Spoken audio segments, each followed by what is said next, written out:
Welcome to the Midnight Stories Club. Here, we don't chase sleep, we chase shadows.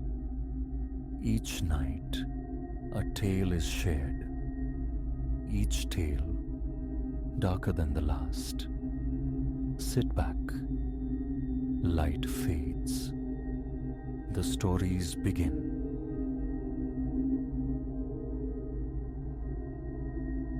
The exact instant the anomaly began remains crystalline in my recollection. Twilight had bled the color from the sky, blanketing the neighborhood in a hush. I stood before the taut white screen stretched across my makeshift backyard cinema, the culmination of weeks spent transforming the humble edicula, our local term for the detached shed, into a private sanctuary of flickering light. Excitement thrummed beneath my skin. The projector's power button, a sleek circle of plastic, felt cool beneath my thumb. I pressed it, anticipating the clean, unobtrusive hum of modern electronics. Instead, a sharp, brittle crackle erupted, the ghost sound of ancient film catching on sprockets. It vanished in a heartbeat. Yet my pulse leaped in response. Just startup noise, I rationalized, shrugging it off. Though no digital device I'd owned had ever sung such a jarring prelude. Perhaps some context is needed. This little theater project was born 2 months prior, fueled by a deep affection for cinema and a yearning for an old-world aesthetic. The edicula, previously a neglected storage space, seemed ripe for metamorphosis. I sourced a digital projector designed with deliberate nostalgia, its casing mimicking the venerable machines of yesteryear. Reviews lauded its performance, the price felt fair, and the promise of vintage charm fused with contemporary function was irresistible. Its arrival felt like unearthing a peculiar treasure. That inaugural evening, cables snaked from my laptop to this charming charlatan. I arranged a small table for refreshments, killed the overhead bulb, and queued up a brief film clip. The projector whirred to life. The screen bloomed with light. For a few precious seconds, all was as it should be. Then, the image pulsed. Not a clean stutter of a digital hiccup, but an organic flicker, reminiscent of nitrate newsreels glimpsed in documentaries, a phantom heartbeat in the light. This was a high-definition file streaming directly from my laptop. Such visual artifacts were nonsensical. I paused the stream, scrutinizing the connections. HDMI secure, power cord firmly seated. Restarting the clip brought temporary relief, a minute of smooth playback before the spectral flicker returned, accompanied this time by a faint, dry static, like desiccated leaves skittering across pavement. Silence the video. Silence the sound. Play again, and within 60 seconds, the dual disturbance resurfaced. Rising, I approached the screen, wondering if the lens was somehow compromised. It was then I noticed the projector's fan altering its pitch with each flicker, shifting from a low drone to a slightly higher, strained whine. Simultaneously, a distinct draft caressed my arms. I spun, expecting an open window, but found it sealed tight. The air against my skin felt unnaturally cool, not frigid, but sharp enough to raise goose flesh.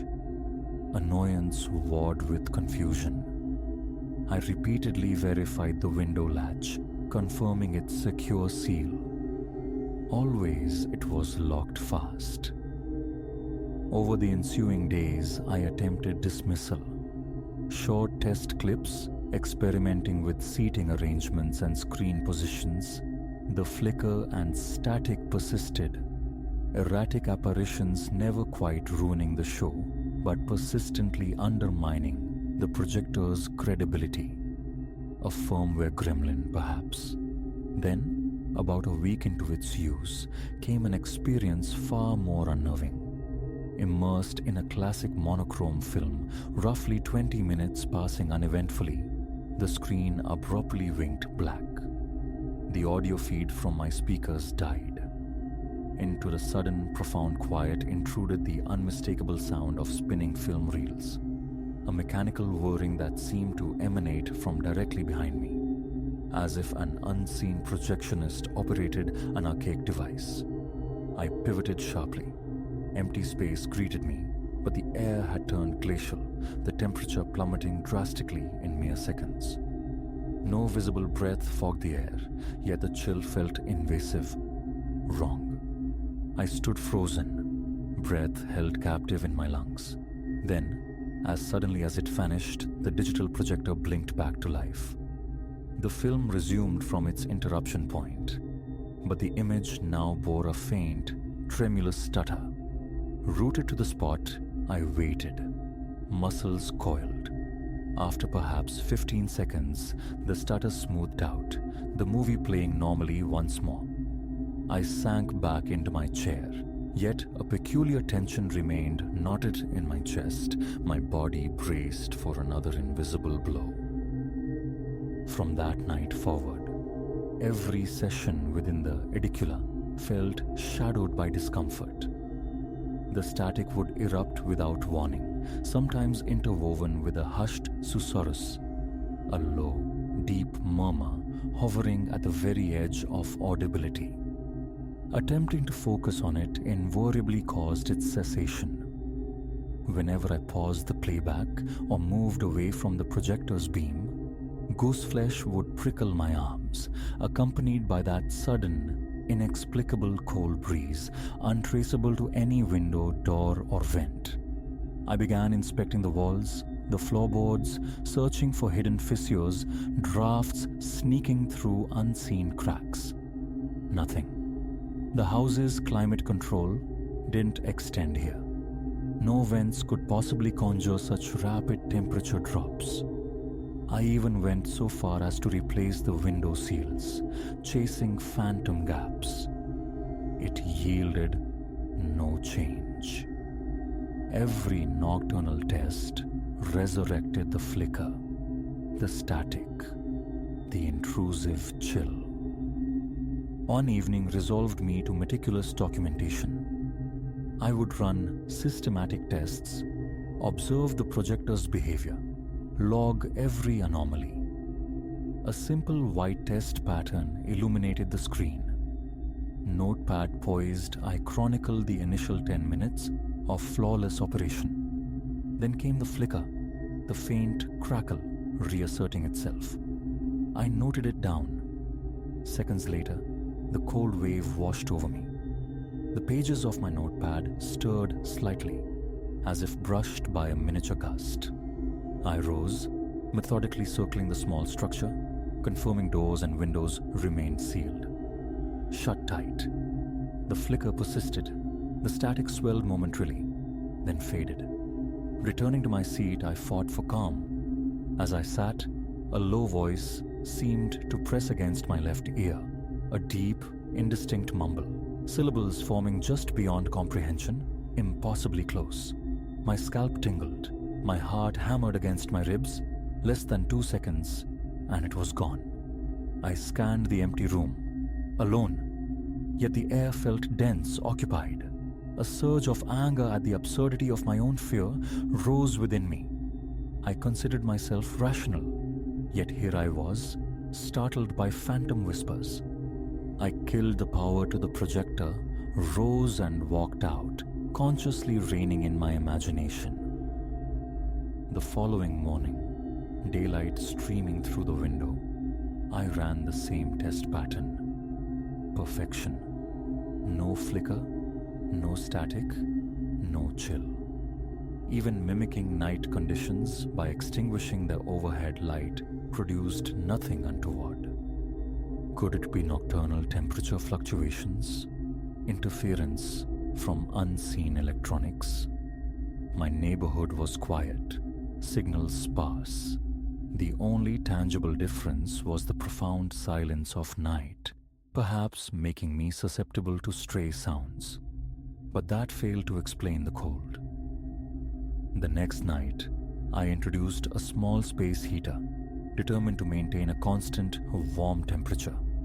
Projector on, movie started, heater humming steadily. 15 minutes of normalcy elapsed, warm air circulating, image stable. Then, abruptly, the static popped, the flicker returned, and the heater's fan audibly slowed, faltering as if starved of power. Listening intently through the electronic interference, I caught the deep voice again. A single, low utterance, indecipherable but resonant, perhaps a name dissolving on the air. I shut everything down. A profound reluctance to remain gripped me.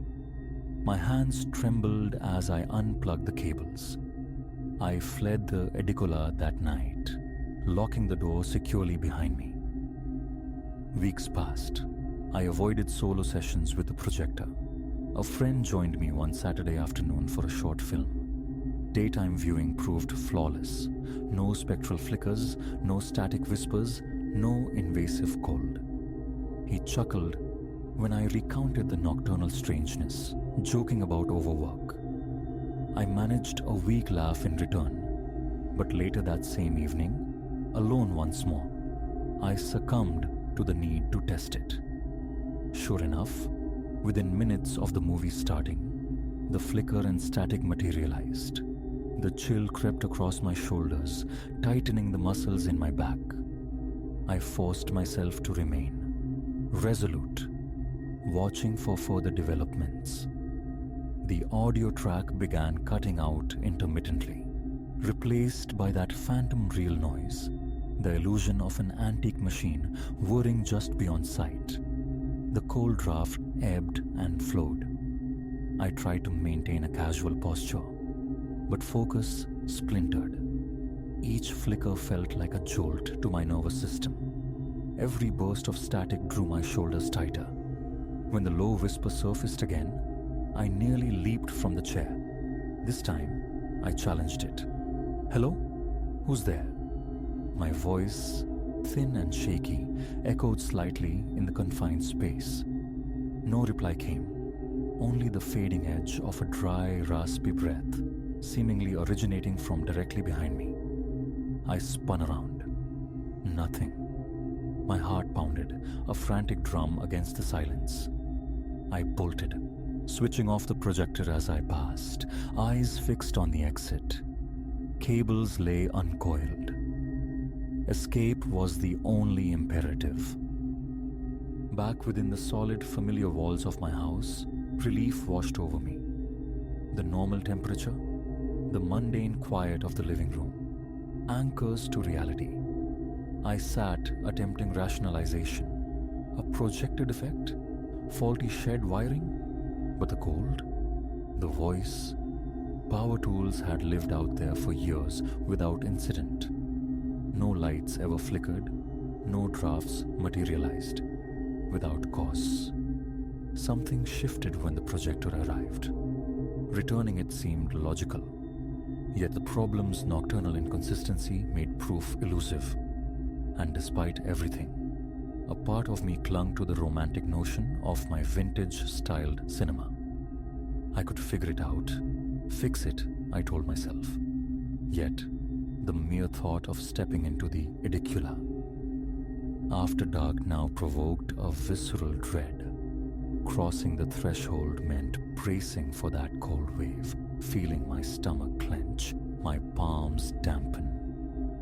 This was the antithesis of the cozy escape I'd envisioned.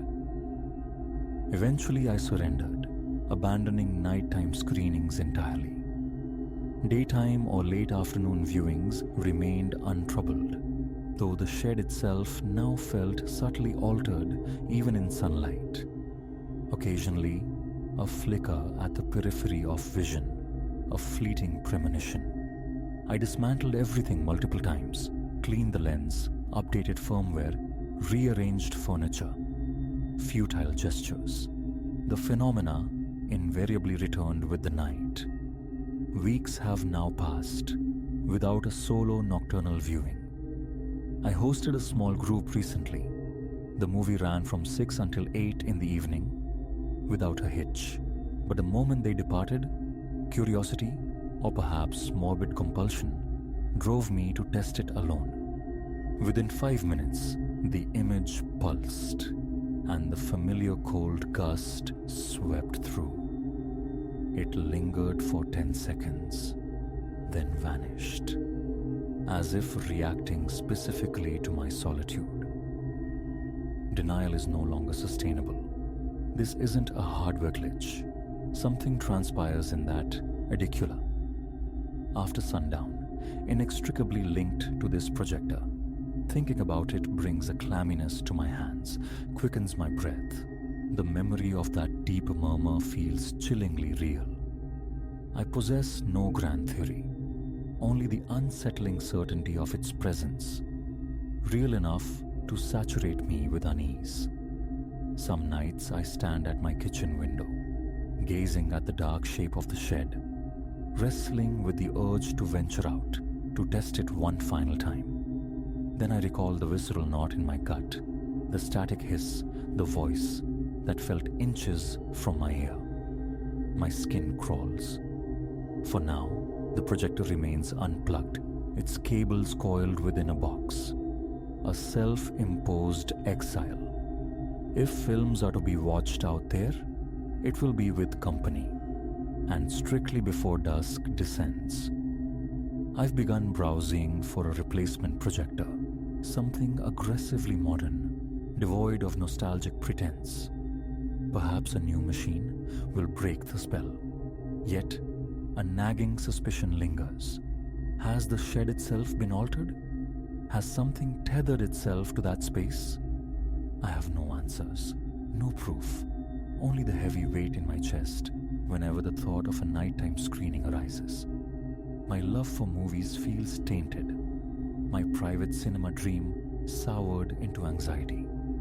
The edicula stands dark after sunset, the projector gathering dust, and I don't know when or if I'll find the courage to disturb its silence again.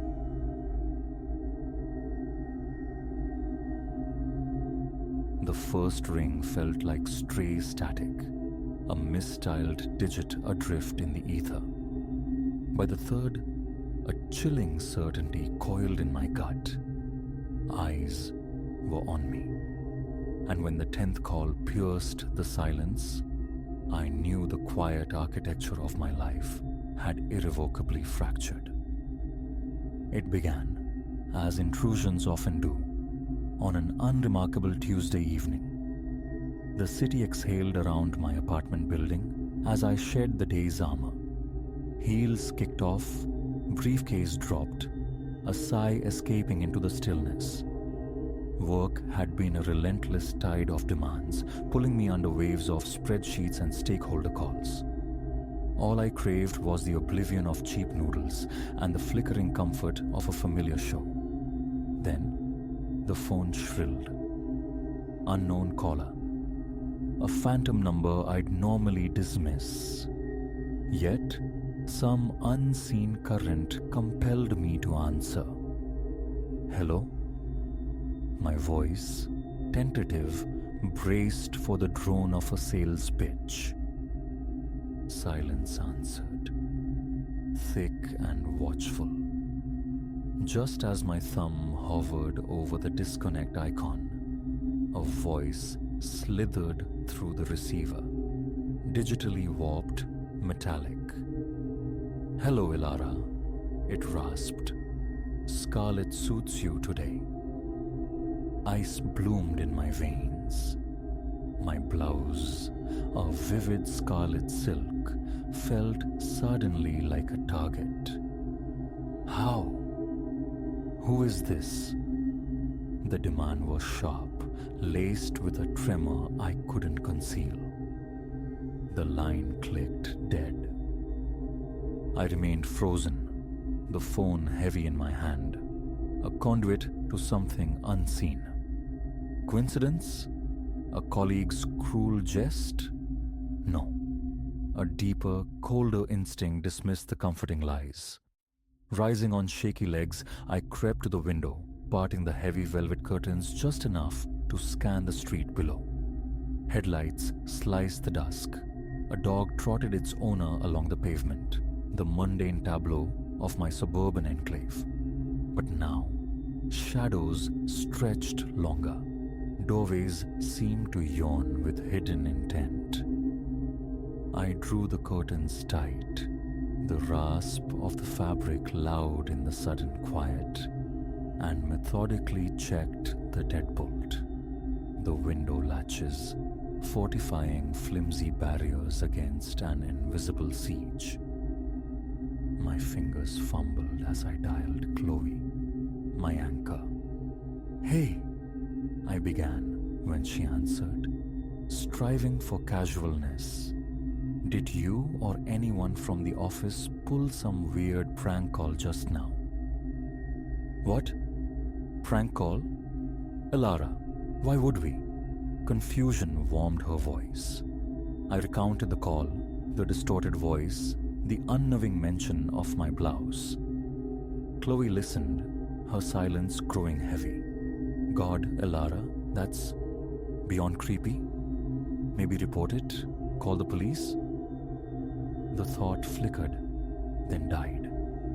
Report what, exactly? An unknowing phone call. They'd advise blocking the number, offer platitudes, dismissible static, so I tried to dismiss it myself. Ordered food, queued up my show, forced normalcy onto the evening. An hour later, the phone screamed again. Unknown caller. This time, I let the summons echo unanswered. 4 rings, then silence. A beat later, my screen illuminated with a text. "Why didn't you answer, Elara? Don't you want to talk?" My hand spasmed, the phone clattering onto the worn rug.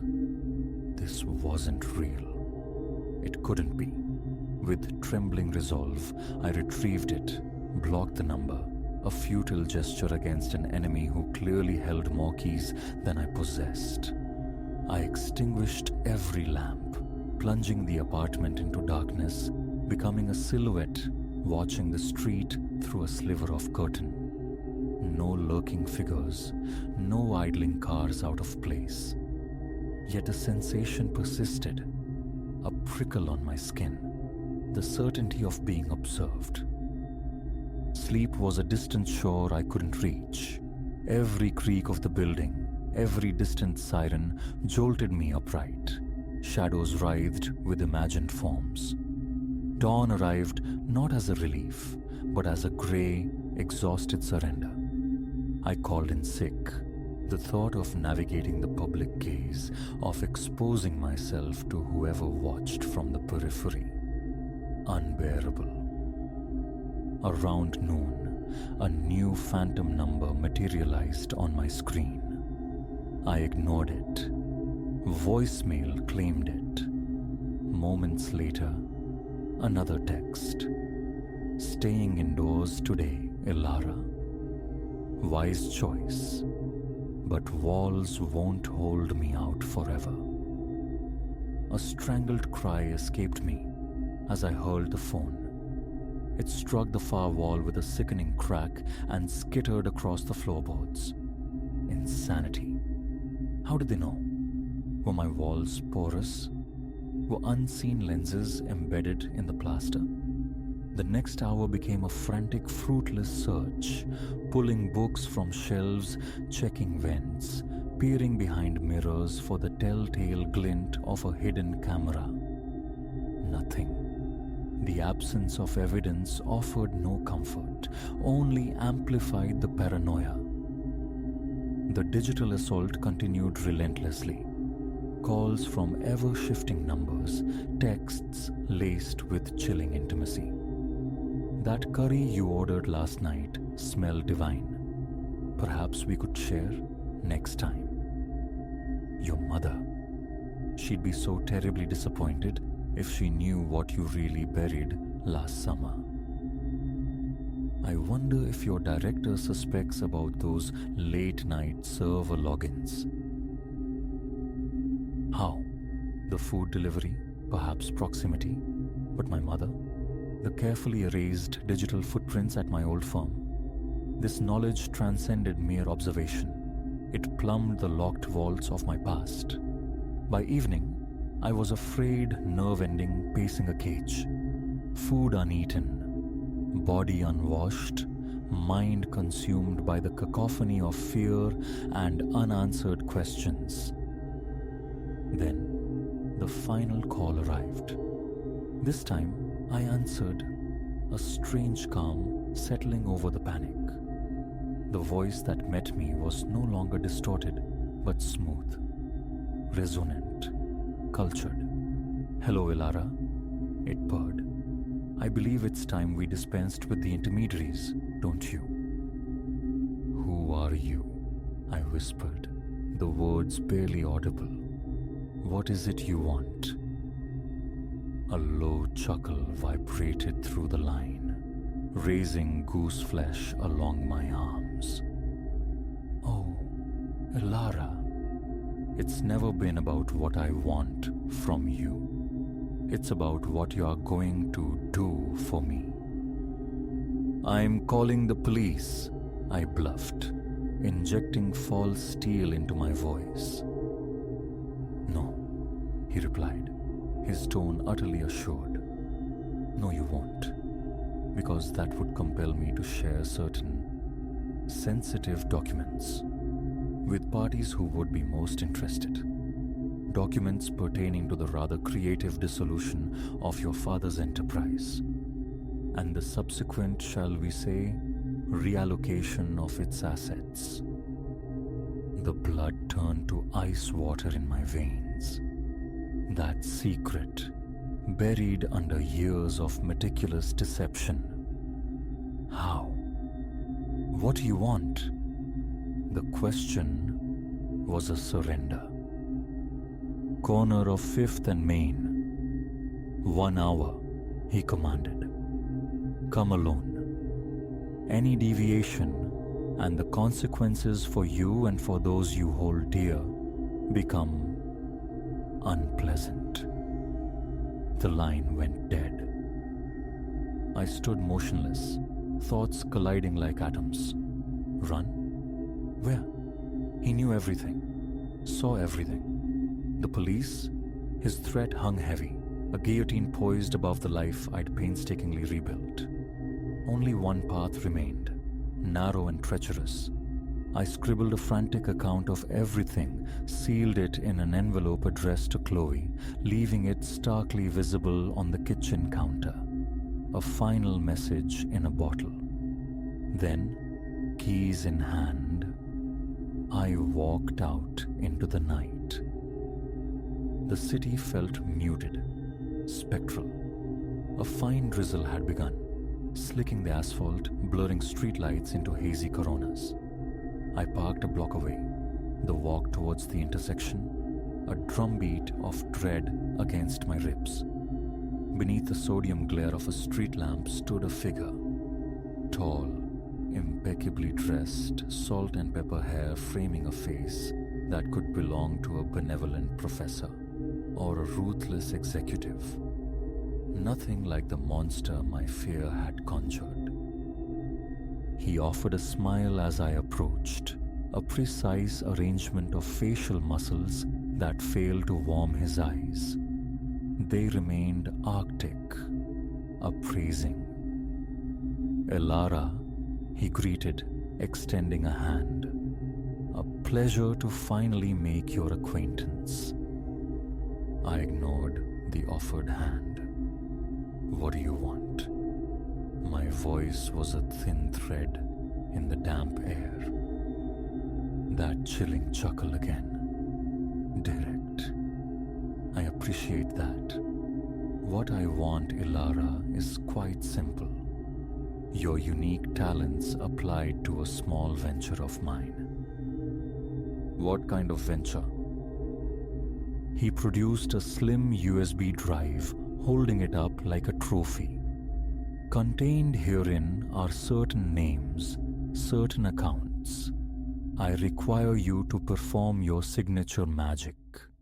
Make the funds disappear, obscure the origins, precisely as you did for your father. Nausea churned within me. He wanted me to cleanse his dirty money, to wield the very skills that had chained me to this moment. And if I say no, the question felt rhetorical. His smile sharpened, revealing the predator beneath the polish. Then the calls begin. To the authorities, to your employers, to your dear mother. Imagine her reaction, learning the true nature of her daughter's accomplishments. I closed my eyes.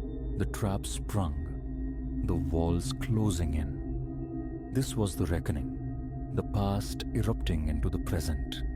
All right, I exhaled, meeting his cold gaze.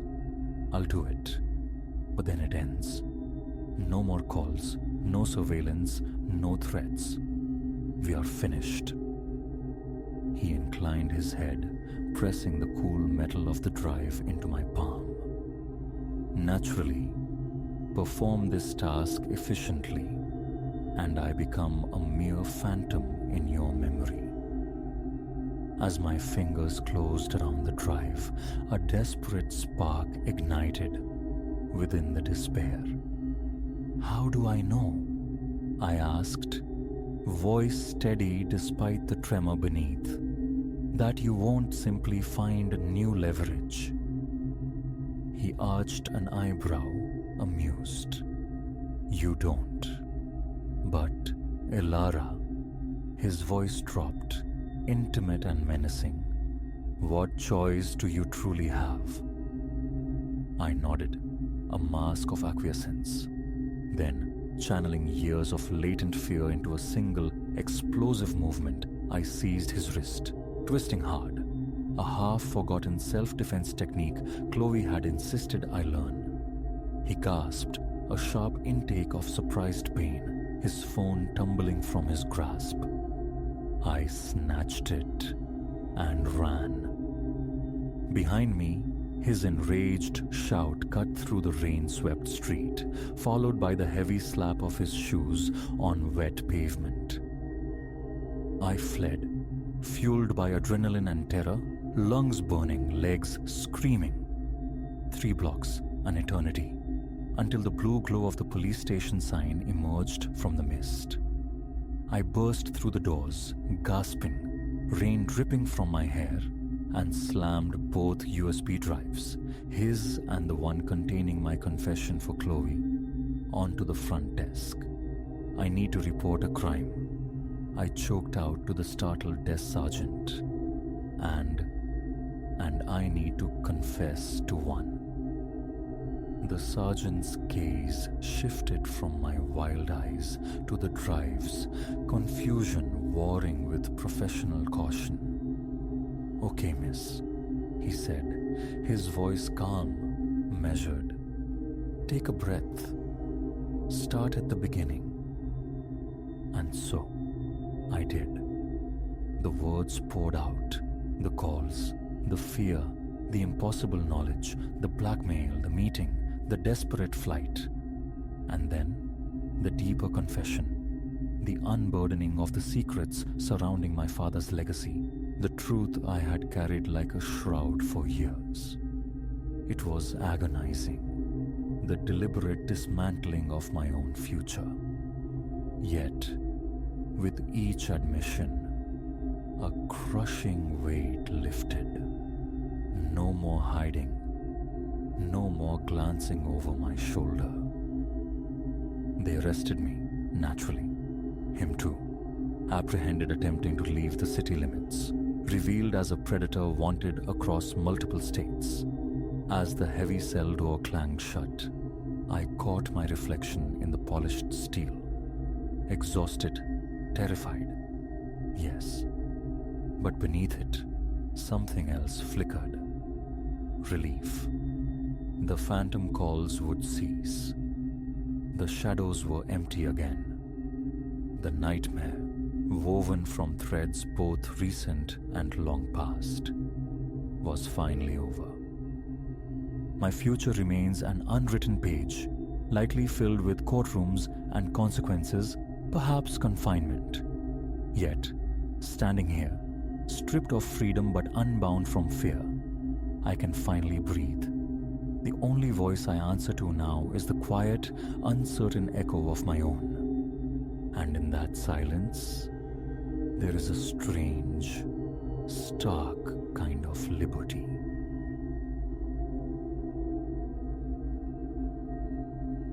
The engine sighed into silence before the unassuming facade of the coastal lodge, its white paint peeling like old sunburn under a brooding sky.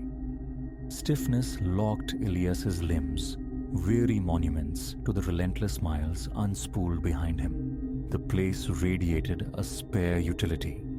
A single wooden shingle, salt-scoured and faded, hung near the door. Ambition had deserted him on the highway. All he craved now was sanctuary. A bed, perhaps a plate of something warm, then the deep balm of uninterrupted sleep. He mounted the few worn steps, pushing into an interior redolent of brine and aged wood. Behind a narrow scarred counter stood the proprietor, Silas, a man whose face seemed carved from driftwood, weathered by 50-odd years of sea spray and solitude.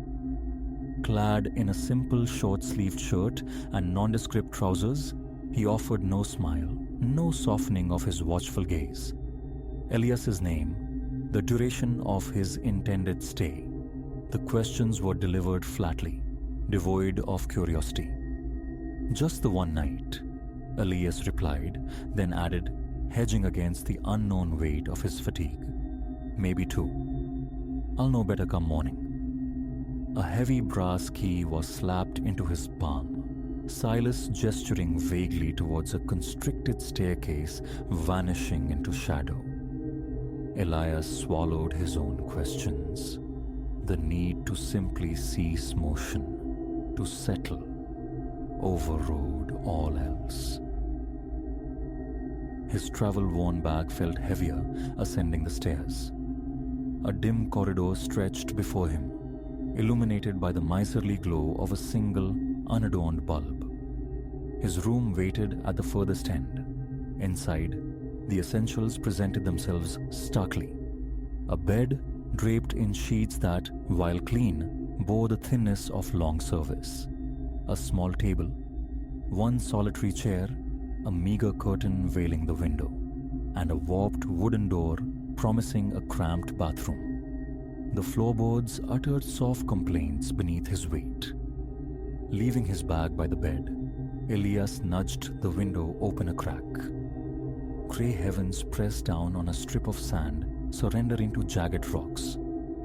The ocean's ceaseless murmur filled the air, a vast, indifferent breathing. Distant fishing boats bobbed like toys on the horizon. Otherwise, the vista was deserted, the beach utterly empty of human life. He closed the window, the latch clicking softly, and stretched out on the bed. Sleep beckoned, immediate and profound, yet an insistent hollowness in his stomach drew him back to his feet. Downstairs again, Silas directed him with a silent nod towards a compact dining space adjacent to the lobby. A plate appeared, a fillet of fish pale and unadorned alongside boiled potatoes.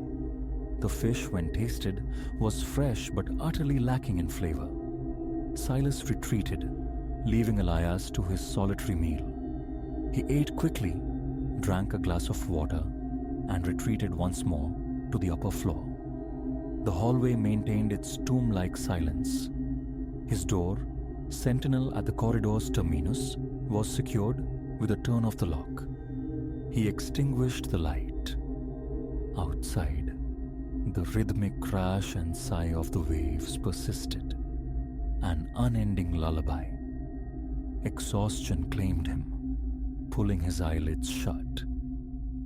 Hours later, darkness still absolute, he surfaced abruptly from sleep. No glance at his watch was necessary. The profound stillness spoke of the dead of night. No conscious reason prompted his waking, yet an undeniable disturbance lingered in the air. He lay perfectly still, straining his ears against the soft moan of the wind, the ocean's steady cadence.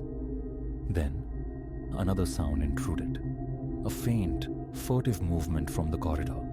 It wasn't loud, but distinct, the wet, slapping sound of bare feet on the wooden floor. Slap, slip, slap, slow, deliberate pacing, drawing nearer. Elias held his breath as the steps paused just outside his door, then ceased altogether. He commanded himself to relax, to dismiss it. Then the door trembled, not violently, but a definite, subtle vibration against the frame. The lock held firm, yet he felt the wood resonate. His heart commenced a frantic drumming against his ribs. He pushed himself upright, eyes fixed on the unseen barrier, anticipating. What? Seconds stretched into an eternity of silence before the soft, wet footsteps resumed, padding away down the hall, fading into nothingness. Slipping from the bed, Elias pressed his ear to the cool wood of the door. Silence. He turned the lock, eased the door open a fraction. The corridor lay empty, bathed in the same weak light. The floorboards showed no trace of moisture, no imprint of a footstep. He inhaled deeply. The air smelled only of dust and old timber. With a shrug that felt forced, he resecured the lock. Unease coiled within him, a cold serpent, but exhaustion eventually proved stronger, pulling him back under, though sleep remained a shallow, troubled state. Morning arrived reluctantly, filtering weakly around the edges of the curtain. Elias woke feeling unrested, a crick tightening his neck. He dressed mechanically, rubbing the sleep from his eyes, and descended the stairs. Silas was already present, methodically wiping down the counter. Elias mentioned the nocturnal disturbance, the footsteps in the corridor. The innkeeper merely shrugged, a gesture eloquent in its dismissal. Might have been another guest, he offered tonelessly. Elias pressed, asking if others were staying. One or two, came the clipped reply, though Elias had seen no sign of anyone else. He let the matter drop. He spent the morning tracing the coastline, the sand yielding softly under his shoes. A scattering of weathered houses huddled against the elements, their windows like vacant eyes. He passed a small harbor where fishing boats listed sleepily on the tide. The few locals he encountered offered no greeting, their faces closed, uninterested in the presence of a stranger. Reaching a cluster of dark, forbidding rocks, he stopped, gazing out at the placid expanse of the ocean. Nothing seemed out of place, nothing overtly menacing. Hunger eventually drove him back towards the inn. He ate a simple lunch, bread and cheese from his own provisions, in the relative privacy of his room, lacking any desire for further interaction with Silas. An old magazine failed to hold his attention. The afternoon bled away slowly. The thought of leaving surfaced, tempting, yet the sheer weariness of the road, the deep-seated need for one more solid night of rest, persuaded him to remain. He would stay another night. Dinner was another solitary affair in the small dining area. Again, fish, this time accompanied by bread that threatened to crack a tooth. Elias ate without tasting, eager to retreat. Back in his room, he locked the door, double-checked the window latch. The ocean's voice was a constant presence. He sank into the chair, gazing out at the darkening scene. That was when he saw him. Upon the rocks, now slick and gleaming as the tide ebbed, stood a figure, stark, unmoving, humanoid in shape, yet possessing an unsettling ambiguity. It appeared unclothed, or perhaps draped in something so thin as to be invisible from this distance. It stood facing his window squarely. He couldn't discern features, but where the eyes should have been, something caught the fading light, reflecting it back like wet quartz. Motionless, it remained. Elias stared, mesmerized, a cold tension gripping his neck, his scalp prickling. He forced his gaze away for a moment, scanning the empty beach, then snapped it back. The figure hadn't moved.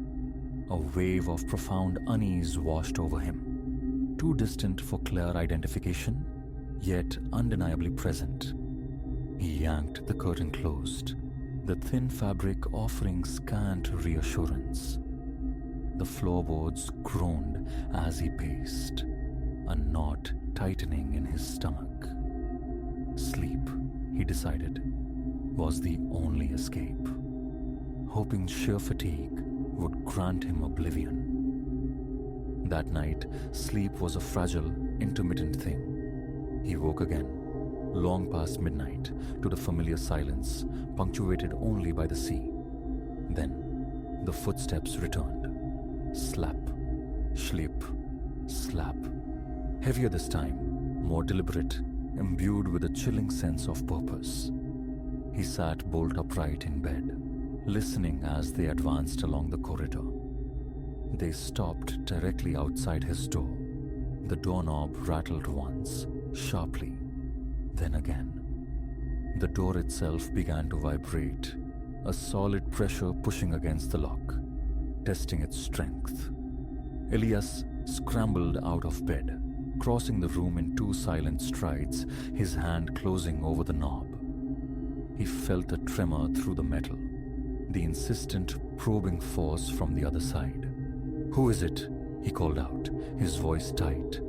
Silence answered him. He waited, breath held captive in his chest. The rattling ceased, the pressure subsided. Then the wet, sucking sounds receded down the hallway, fading into the latent quiet. He threw the lock and wrenched the door open, peering frantically left and right. Empty. The corridor stretched away, undisturbed. No water marred the floorboards, no footprints betrayed the visitor. Nothing. He slammed the door, bolted it, leaning back against the wood, his breath coming in ragged gasps. Sweat beaded on his forehead, his heart hammering a frantic tattoo against his ribs. Switching on the bedside lamp, he dragged the chair closer to the door and sat, watching, waiting. Sleep was impossible now. He remained vigilant for what felt like hours until the first faint hints of dawn began to dilute the darkness. Enough. He'd had enough. Departure was no longer a consideration, but a necessity. He dressed swiftly, packed his bag with jerky movements, and descended to the lobby. Silas was there, impassive as ever. Elias stated his intention to check out. No questions were asked, no surprise registered on the man's weathered face as he accepted the payment. Did anyone else? Elias ventured, needing some acknowledgement. Report strange noises? Last night. Silas offered another non-committal shrug. No. Someone tried my door, Elias insisted. Don't know anything about that, Silas replied, his eyes dull with what might have been fatigue or profound indifference. Outside, Elias tossed his bag into the trunk, the slam echoing slightly in the morning stillness. He turned for a final look towards the beach and saw it again. The figure, standing upon the rocks, gazing directly towards him. The clearer morning light offered more detail, yet somehow made it worse. The skin possessed a grey, damp sheen. The eyes still captured the light, tiny, inert points like wet pebbles. Features remained indistinct, a blur where a face should be. The body was lean, utterly hairless, nude, just smooth, dark, unsettlingly sleek skin. It stood utterly immobile. A tremor ran through Elias's hands as he fumbled for his keys. He slid into the driver's seat, the engine catching with a reassuring roar. He wanted to speed away, to put this place behind him instantly. Yet an invisible tether seemed to hold him for a moment. He stared through the windshield at the empty street, the shuttered-looking houses. Glancing back towards the rocks, he found them empty. The tide had turned, surging higher, partially submerging the jagged outcrop where the figure had stood. Only water and the dark crown of the largest boulder remained visible. He guided the car onto the narrow, poorly maintained road leading out of town, his grip tight on the steering wheel, his arms rigid. His eyes felt gritty, dry. The memory of the night, the sodden footsteps, the vibrating door, the static watcher on the rocks churned within him, a vortex of wrongness. He forced his focus onto the road ahead, the car lurching over potholes. The engine hummed steadily, a comforting sound. He tried to eject the thoughts, to quarantine them. Miles later, he pulled into a desolate gas station. A single pump, a skeletal old man behind a dusty counter, a restroom thick with the smell of decay. He bought a bottle of water, gulping it down. The thought of asking the proprietor about coastal apparitions flickered and died. The man's vacant stare offered no invitation. He paid and left. Back in the car, the coastline scrolled past on his right, the ocean appearing intermittently, looking vast and ordinary. No boats disturbed its surface. No uncanny sounds reached him above the engine's drone and the tires' hum. Gradually, a fragile calm began to settle. His heartbeat slowed. His shoulders eased fractionally. He wrestled with explanations. A nocturnal wanderer, perhaps. Someone barefoot, shoes soaked. A local eccentric who observed strangers from the shore. The rattling door, merely the wind finding a loose fitting. Yet the tactile memory of the wood vibrating under his palm, the distinct pressure, refuted such easy dismissals. And the eyes, those points of reflected light, the absence of tracks, of water, the pervasive silence, the chill that had nothing to do with temperature. He decided finally that explanation didn't matter. Escape was paramount. He craved a larger town, anonymity within a crowd, a hotel with solid walls and bright, unwavering lights. He wanted to erase the image of that sleek, grey form, to forget the cadence of those wet steps, the terrifying intimacy of the door, trembling against its lock. The road climbed inland, winding through low hills flanked by empty fields and dilapidated barns. He kept his gaze fixed firmly ahead, refusing to contemplate what lay behind. The sky brightened, the sun gaining strength. The car's interior warmed. The scent of the sea gradually faded, replaced by the smell of dust and dry grass. He stopped again, later, at a roadside diner, forcing down coffee and a sandwich. No one paid him any mind. His hands, he noted, were steadier now. His mind felt bruised, exhausted, but the forward momentum was a solace. He drove on, By late afternoon, traffic thickened. Towns materialized, bustling with the mundane rhythms of daily life. People passed, oblivious to him, and he welcomed their indifference. The fuel gauge showed plenty.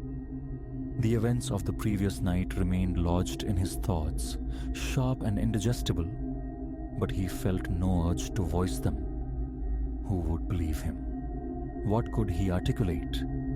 Strange footsteps, an unnerving figure without discernible features, a door that shook in the night, leaving no trace. He had no proof, only a lingering residue of fear. It was over. He was moving away, leaving that presence tethered to its bleak stretch of coast. He had no intention of ever returning.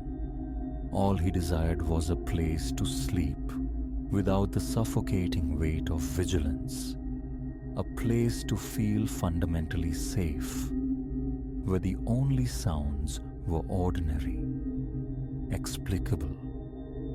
He did not look back.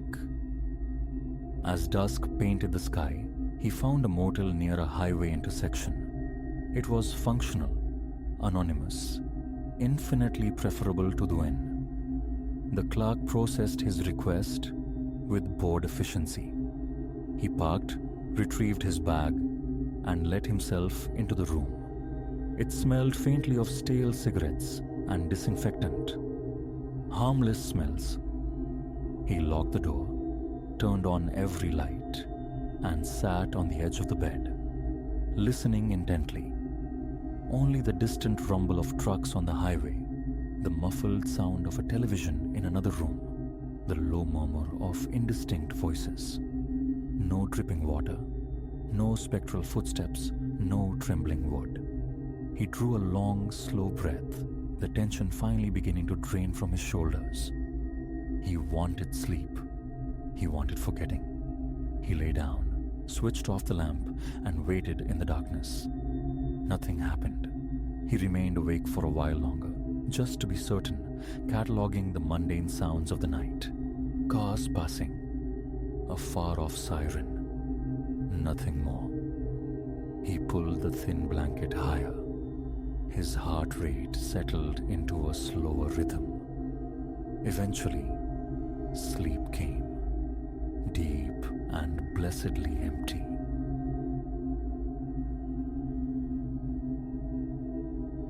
Attics, those dusty repositories of forgotten things, always held a certain dread for me. But obligation trumped unease that night. My cousin, Eleanor, recently the inheritor of a rambling countryside inn, needed assistance taming its chaotic depths. With her staff stretched thin, the labyrinthine storage spaces fell partly to me. I'd navigated the shadowed closets, the damp basement warrens, the splintered sheds out back. Only the attic remained, a final summit of neglect.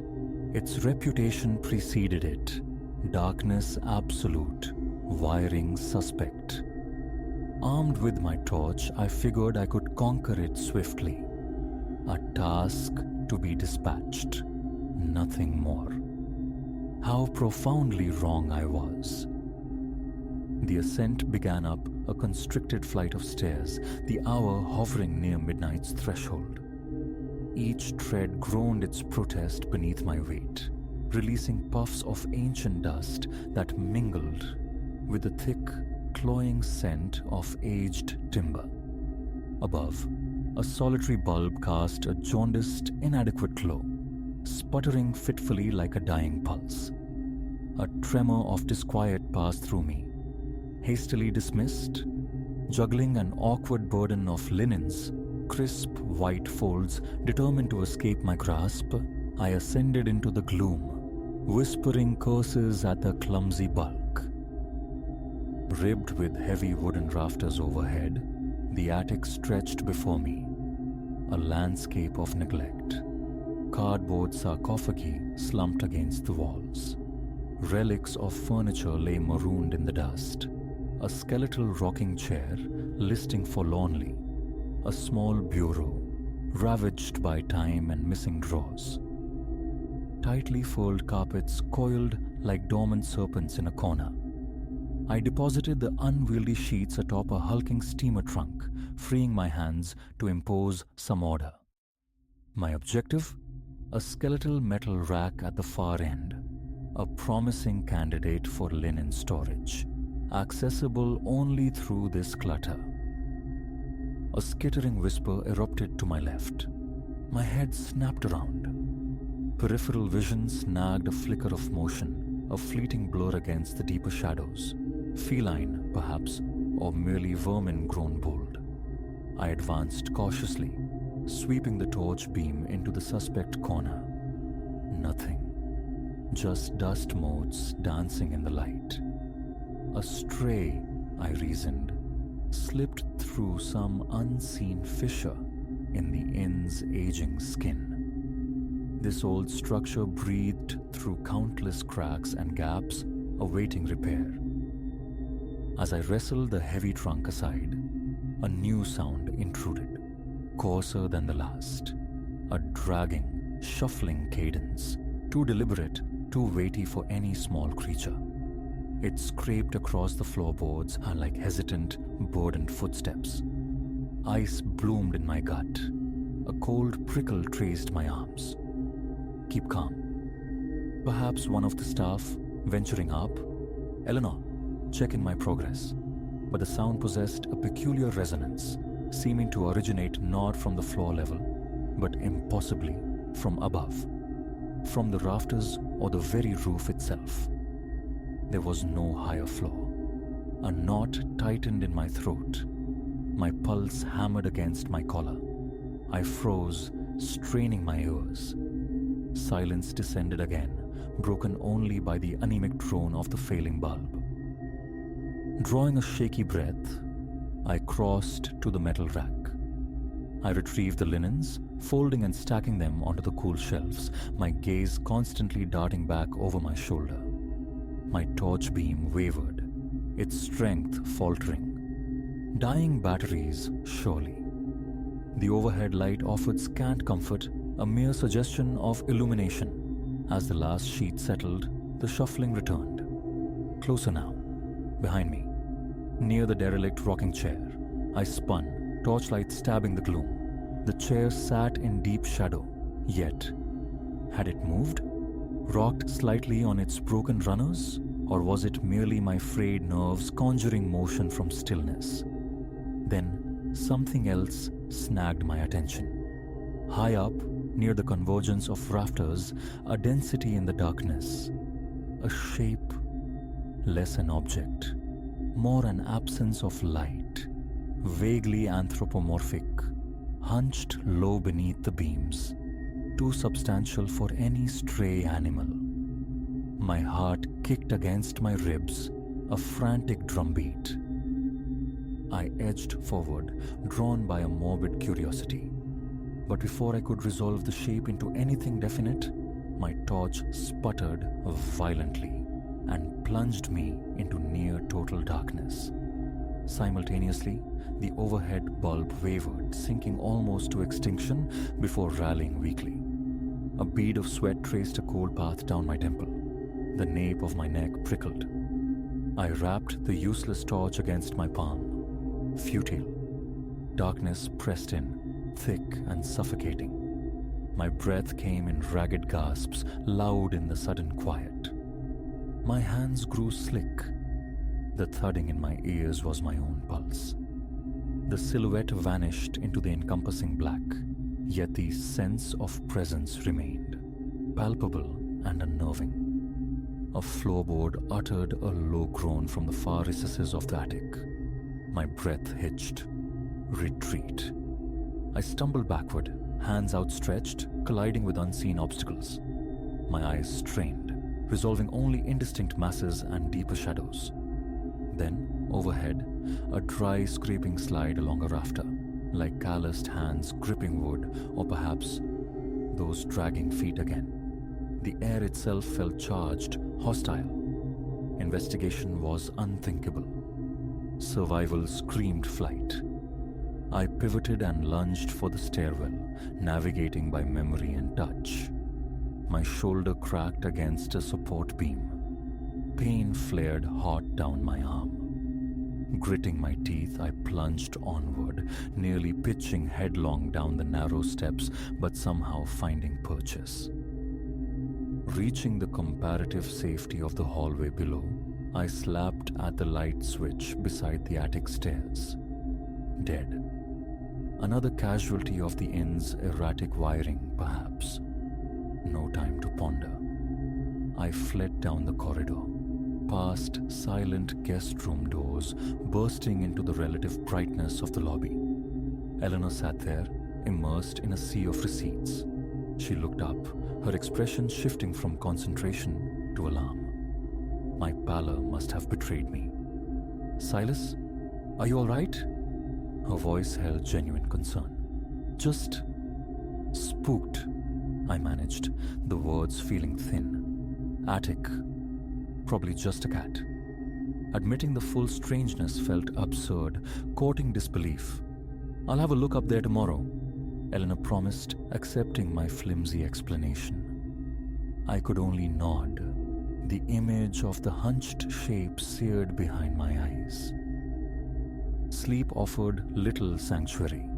The dragging shuffle echoed in my mind's ear, a persistent phantom sound. The crouched silhouette haunted the edge of my thoughts, an observer in the darkness.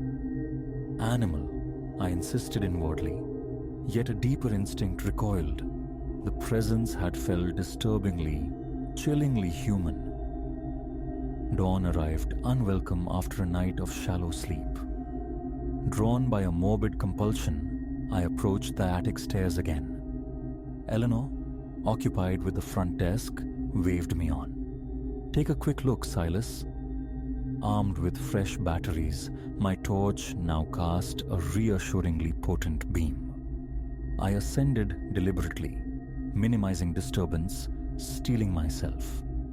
The attic lay silent beneath its flickering, jaundiced eye. Dust motes hung suspended in the weak light. Furniture remained static. The rocking chair stared blankly at the wall. The linens rested undisturbed on their rack, a superficial calm. Then my gaze fell upon the floor. Etched into the thick dust, stark and undeniable. Footprints.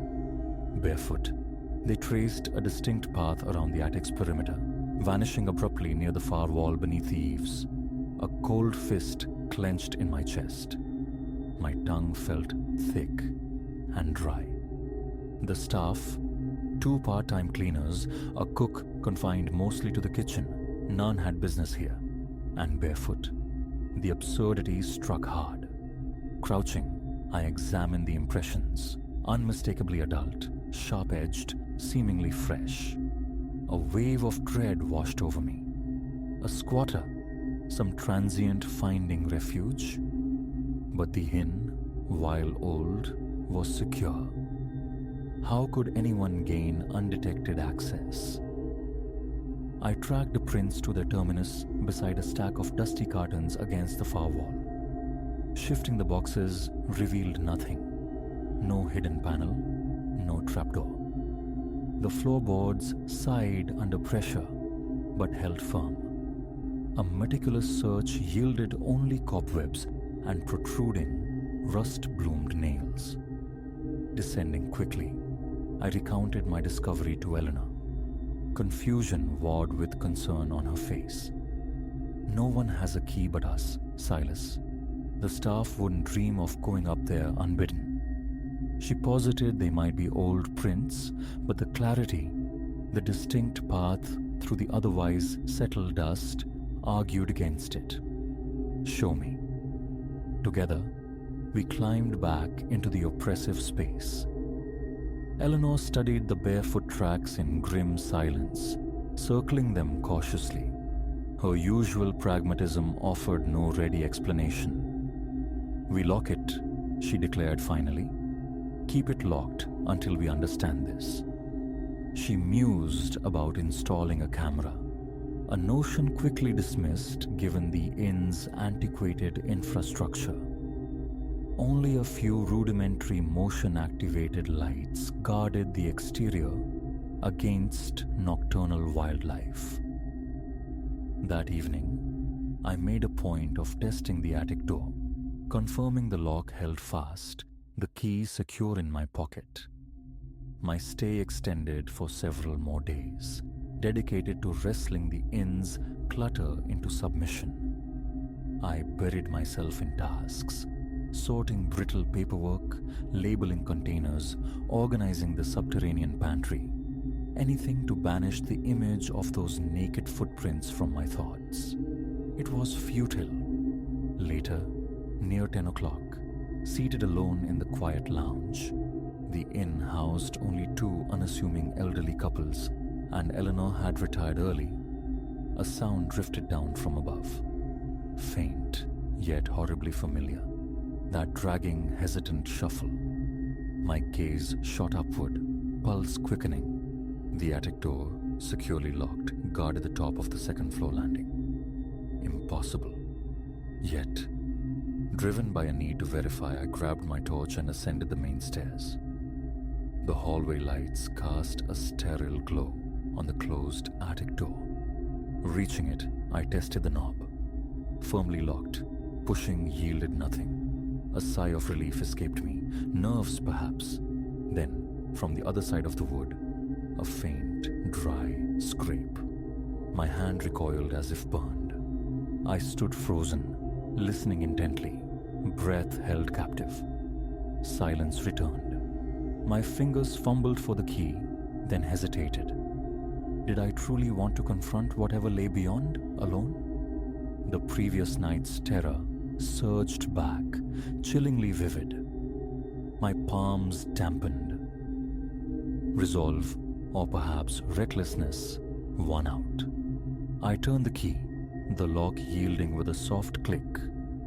Easing the door open a crack, I directed the torch beam inward. Only the shadowed base of the attic stairs met my gaze. Nothing overtly amiss. Relief warred with the nagging need for certainty. Slowly, cautiously I mounted the steps, torch beam preceding me like a probing finger. My own heartbeat drummed a loud counterpoint to the soft thud of my feet on the wood. At a summit, I flipped the switch. The bulb stuttered to life, casting its familiar weak, sickly light. Silence reigned. The attic appeared untouched. No fresh tracks marred the dust. No objects seemed disturbed. A thorough sweep behind the trunk. The ravaged dresser beneath the linen rack revealed nothing. Emptiness. I retreated, securing the lock once more, and sought the dubious comfort of my room. Sleep remained elusive, my thoughts circling the inexplicable noises, the baffling footprints that began and ended nowhere. This felt unlike any mundane intrusion. An unsettling stillness pervaded the space, amplifying the mystery. Morning found Eleanor weary, the strain of the inn's finances compounded by the attic's enigma. "You checked?" she asked. I confirmed my fruitless search. She proposed engaging a professional, a handyman, perhaps a contractor, to hunt for hidden access points or structural anomalies. A sensible step, though I doubted it would account for the phantom footsteps. While awaiting the expert, life at the inn continued. I assisted with check-ins, tackled cleaning duties. Mid-afternoon, drawn again, I unlocked the attic. The bare footprints remained, though curiously faded now, smudged as if lightly disturbed. Had my own presence stirred the dust, or had something else moved in the intervening hours? An hour I spent in meticulous scrutiny, probing boxes, shifting furniture, tracing beams with my torchlight, seeking gaps, fissures, any conceivable entry. Nothing. Only a faint, cool current of air near the far wall hinted at porosity, but an exterior inspection revealed no corresponding breach large enough for passage. The handyman, arriving days later, offered little solace. A cursory examination identified minor insulation deficits, easily rectified, but nothing remotely capable of facilitating clandestine entry.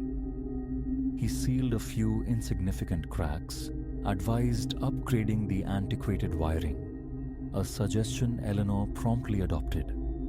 For a time, the unsettling sounds ceased. Yet, despite the repairs and the subsequent quiet, a residue of unease lingered. The conviction that the space remained occupied, watched, never fully dissipated. On rare occasions, late at night, I'd catch the borest whisper of that dragging sound from overhead, always too brief, too elusive to investigate. Eleanor admitted hearing it too, fleetingly, choosing dismissal over acknowledgement. The attic door remained perpetually locked, a boundary breached only by absolute necessity. My remaining week at the inn passed under this subtle shadow as I helped Eleanor conclude the organizational tasks. On my final night, passing the attic stairwell en route to my room, I paused. The locked door seemed to radiate a cold warning. Primal instinct urged me away. Images flooded back, the hunched silhouette observing from the rafters, the inexplicable barefoot prints materialized in the dust. A visceral chill traced my spine. No answers ever surfaced. Was it an intruder of flesh and blood? A figment born of fatigue and suggestion? Or something else entirely, inhabiting the dust and shadows? The memory remains potent, particularly the suffocating darkness after my torch failed.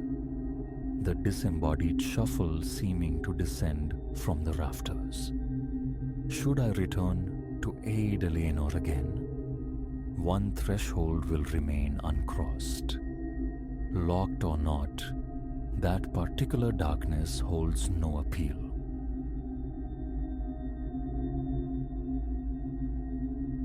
That damned wireless refuses silence.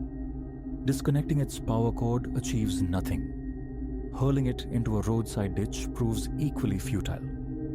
By some unseen mechanism, it materializes back in its accustomed place, emitting a low, sibilant static just past the midnight hour. This has become the rhythm of existence since I returned to this place. My intention was simple: settle affairs at my father's dilapidated ranch, untroubled. A foolish notion. Now, this obstinate piece of junk governs the quiet hours. My arrival was a sun-scorched Monday afternoon, procrastination finally yielding to duty. Externally, the property clung stubbornly to memory. The main house, a familiar silhouette of peeling paint and sway-backed porch steps. The roof shingles looked deceptively intact. I harbored no illusions about their integrity. Weeds clawed knee-high around the porch foundations. Perspiration beaded on my brow, the air thick with oppressive heat and humidity. A faint miasma of manure and desiccated hay hung in the stillness. An olfactory ghost of a childhood I rarely revisited willingly. Instinct drew me first to the barn, its structural soundness a primary concern. My father had practically lived within those timber walls, a spectral presence even now. His radio occupied a space on a scarred workbench, a conduit for the country tunes that accompanied his endless tinkering. No profound sentiment bound me to the object, yet encountering it again struck an unsettling resonance. It seemed far older, the plastic casing yellowed like ancient bone, its antenna crooked at an unnatural angle. My hand, tracing its surface, disturbed a fine mantle of dust. The tuning dial, wedged between frequencies, resisted my brief attempt to adjust it. The speaker spit in static in response. I traced the cord to the wall socket, pulled the plug free, and left the wireless inert upon the bench before retreating to the house. After wrestling my luggage indoors, I threw open the windows, attempting to purge the stagnant, tomb-like air. Neglect lay heavy on every surface. My sister Clara and I remained undecided about the ranch's fate. Retain it? Sell it? For the moment, the burden of sorting through furniture, the cluttered garage, the accumulated detritus of a life fell solely to me. She resided states away, a distant voice offering support only if explicitly summoned. Weariness settled deep in my bones. I retrieved a water bottle from the cooler I'd brought, draining half in a single, desperate gulp. A glance at my phone confirmed the expected. No signal. Out here, isolation was a given. Shrugging, I pocketed the device. That inaugural night unspooled in profound silence until the witching hour approached 1. Sleep had claimed me on the living room couch, inertia overriding the desire to prepare a proper bed. A faint, insidious crackling roused me. So subtle was the sound, I initially dismissed it as auditory illusion. Concentrating, I discerned the unmistakable texture, static interwoven with the spectral strains of a country melody. The station my father favored. I pushed myself upright, scrubbing fatigue from my eyes. Moonlight, filtered through the grimy window pane, provided the room's sole illumination. The sound emanated from outside. Had I forgotten some other device? No. The memory of unplugging the wireless in the barn was distinct. Barefoot, I ventured out, the dew-laden grass shockingly cold against my skin. A frantic rhythm pulsed in my chest, yet I pressed onward toward the barn. The heavy door groaned open on protesting hinges. The overhead bulb remained lifeless. My phone's flashlight cut a stark beam through the gloom. There it sat on the workbench, its dial emitting a faint, phosphorescent glow, the needle quivering. Low static whispered from the speaker. My gaze dropped to the outlet. The cord dangled uselessly from the bench, plugged into nothing. A difficult swallow. Residual charge, I reasoned fiercely. Some capacitor's lingering energy. My ignorance of electronics became a shield against incipient panic. I seized the wireless, twisted the knob until a decisive click silenced it, and replaced it on the bench. A tremor ran through me as I secured the barn door. Back in the house, locks bolted, I forced myself toward uneasy slumber. Morning found me with a cricked neck and an aching spine. Souvenirs from the couch. After a rudimentary breakfast, I returned to the barn, needing confirmation.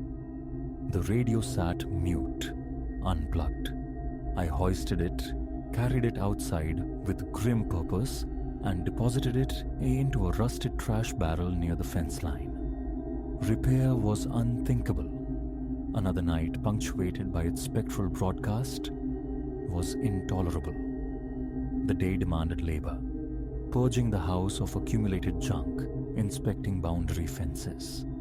Hours were consumed hauling refuse, sifting through boxes crammed with my father's unsentimental hoard, old photographs, brittle papers, miscellanea he could never discard.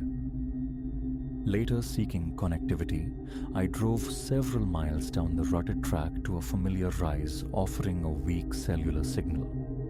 I informed Clara of my extended stay. Her assent was easy, followed by a casual query. Anything unusual? I hesitated, then recounted the radio incident, asking if she'd somehow retrieved it or visited recently. Her denial was laced with genuine confusion. Dismissing it as nothing, probably stress-induced, I terminated the call, a knot of disquiet tightening within me. Upon returning to the ranch, a compulsion led me back to the barn. My stomach clenched. There, perched on the workbench, sat the radio, indistinguishable from before. The same patina of dust, the identical bent antenna. I stared, momentarily paralyzed, then cautiously tapped its casing. Lifting it, I turned the knob.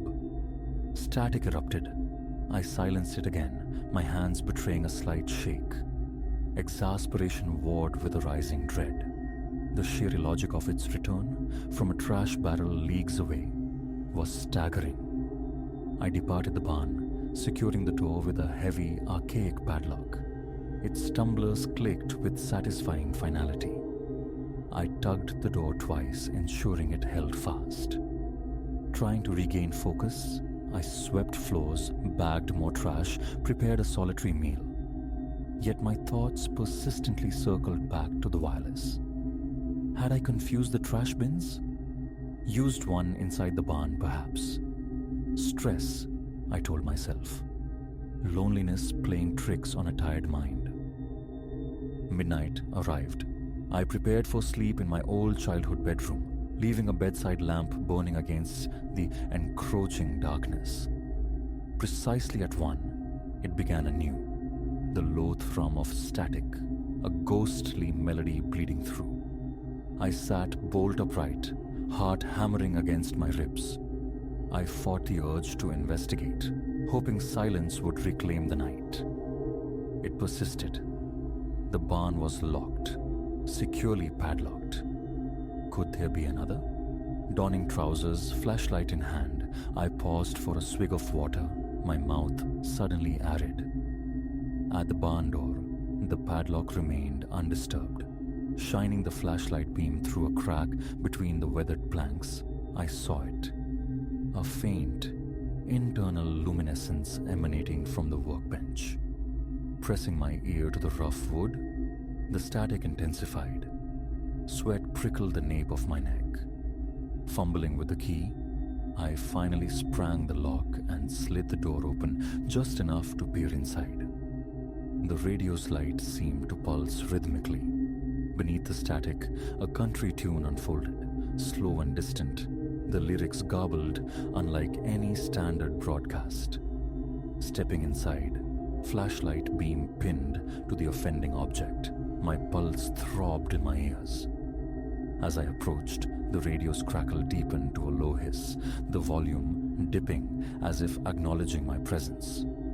My hand shot out, twisting the knob. Click. Silence.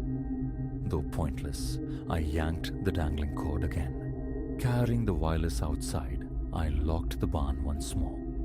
Near the house stood my father's old fire pit, used for incinerating yard debris. I placed the radio on the packed earth beside it. Feeling absurdly theatrical, I fetched a hammer from a nearby toolbox. Blow after blow rained down, cracking the plastic housing, dislodging the speaker, sending the dial skittering away. A surge of violent adrenaline coursed through me. Dropping the hammer, I gathered the fractured pieces and tossed them into the cold pit. No kindling, no flames yet. That would be tomorrow's task. Wiping my brow, I marveled at the extremity of my actions, driven solely by the desire to never see that radio whole again. Back inside, hands washed, I collapsed into bed, utterly spent. Dawn broke. My first conscious thought was the fire pit. I scrambled outside. It was empty, utterly bare. No plastic shards, no wires, no broken speaker. Frantically, I scanned the surrounding dirt, searching for signs of animal scavenging. Nothing. A constricting tightness gripped my chest. Dread propelled me toward the barn. Unlocking it, I stepped inside. It rested on the workbench, restored, immaculate. No cracks, no dents. The dial intact. The antenna bent just so. I stood, breathing raggedly, stomach churning. A chill permeated the warm morning air. Tentatively, I reached out, touching its surface. Cold. I switched it on. Static flooded the space. I clicked it off. Backing away, I secured the padlock one final time and retreated to the house, seeking refuge, needing to quell the rising panic. Another call to Clara. "I know this sounds insane," I began, the words tumbling out, recounting the smashing, the empty fire pit, the radio's impossible resurrection. Her voice held a careful patience. Was I sleeping enough? Exhaustion, she suggested gently, could lead to misplacing things, even delusions. "I smashed it, Clara, with a hammer."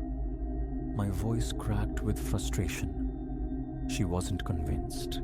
Perhaps it was a different radio? Perhaps I'd imagined the destruction?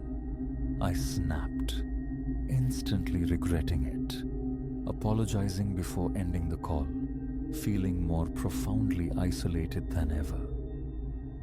Aimlessly, I walked the property boundaries, inspecting fences needing repair, trying to impose order on my chaotic thoughts.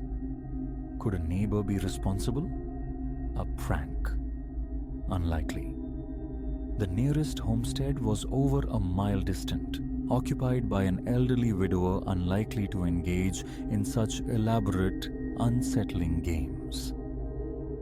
That night, I waited in the brightly lit kitchen, a sentry against the inevitable.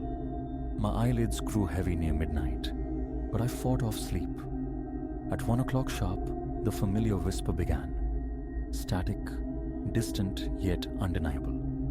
Through the kitchen window, the barn stood dark, yet I knew. My heart began its heavy thudding. I remained seated, breathing deliberately, trying to master the fear. Finally, rising, flashlight in hand, I went outside. The cool grass beneath my boots, the scent of damp earth. Reaching the barn door, I listened. The faint crackle persisted. This time, I did not unlock it. I simply stood there, thoughts fragmented, consumed by a desperate yearning for silence, for normalcy. How could it turn on? How could it return? Would it ever cease? After an indeterminate time, I turned back to the house, locking the door behind me. Sleep was elusive, my mind replaying the radio's inexplicable behavior. A dull headache throbbed behind my eyes. Near dawn, exhaustion finally dragged me under. Waking late, I checked the barn one last time. Silence reigned. The radio sat on its bench, innocuous in the daylight. I held its gaze for a long moment, then turned and walked away. I began packing, stuffing clothes and essentials haphazardly into my truck. Escape was the only recourse left. Before departing, I paused before the barn door, padlock gleaming dully. Should I try again? Do something else? In the end, I left it locked. Driving away down the dusty track, a lump formed in my throat. I was leaving the ranch, abandoning the field, but the knowledge that the radio remained, poised to resume its midnight static, was a cold certainty. No explanation offered itself, no logic could contain it. Every attempt at removal, at destruction, had failed. Its crackle, its phantom tune, felt imprinted on my psyche. A break was necessary. My duties here were fulfilled after a fashion. If more needed doing, Clara could hire assistance. I wanted no further part in that wireless's unearthly performance. Reaching the highway, I accelerated, watching the ranch recede in the rearview mirror until it vanished. The static was gone, for now, but the radio remained, undoubtedly waiting for midnight in the silent barn. And I suspect wherever I go, a part of me remains there too, listening. That is why I fled. That is why return feels impossible. Let Clara confront the silence or the sound. I am finished with it.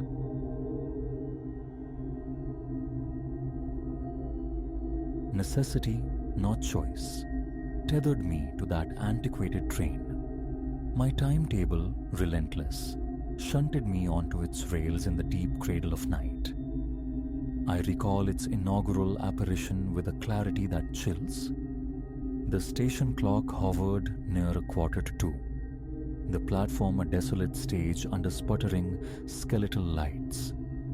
Those few fluorescents clinging to life pulsed erratically, lending the concrete expanse the illusion of ragged breath.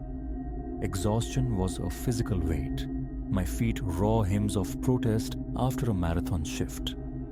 All I craved was the oblivion of a seat, the brief solace of closed eyes. Then, a distant tremor, the growing rumble, relief washed over me, swift and unthinking. Its archaic silhouette, the peculiar grinding lament as it shuddered to a halt, these were mere details, lost in the singular urge to board, to be conveyed homeward. I wrenched open the nearest carriage door. It groaned in protest. My soles scuffed across a floor filmed with indeterminate grime. Above, the lights offered a weak, jaundiced glow, just enough to navigate the sparsely populated car. Human islands, these travelers were, adrift in the late-hour silence. No words exchanged. Ahead, a man's gaze remained welded to the floorboards. Near the carriage's end, a woman, her profile sharp against the window, seemed to meticulously catalogue the fleeting darkness outside. The air hung thick with the ghosts of old leather, the dregs of stale coffee, and a sharp, metallic tang. Comfort was absent, yet familiarity with worse transit softened the edge. I sank onto a bench near the doors, the vinyl split like dry lips, a coiled spring asserting its presence against my thigh.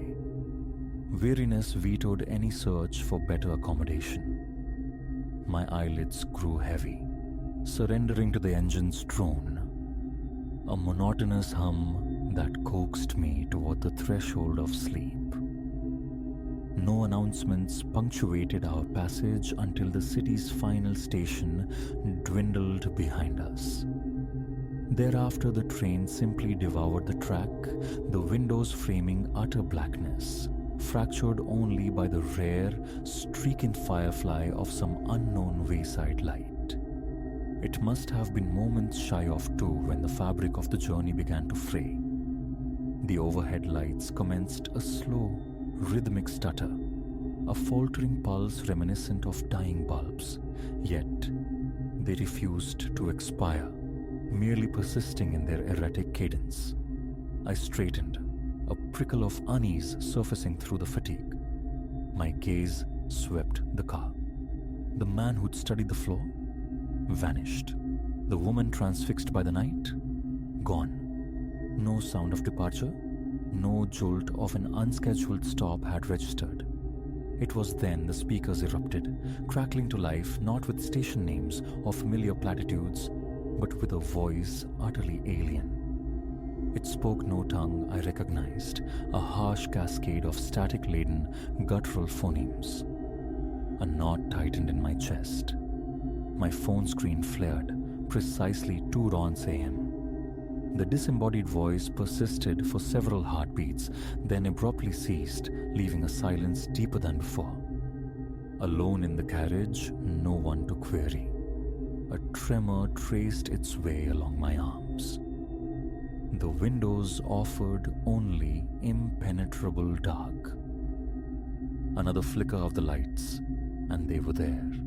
Shapes coalescing at the far end of the car, where moments before only empty seats resided. Shadows at first, resolving into human forms, or facsimiles thereof. 3, perhaps 4 figures, clad in attire plucked from sepia photographs, jackets of an unfamiliar cut, hats casting faces into deeper gloom. One man sported a waistcoat, his tie severely knotted.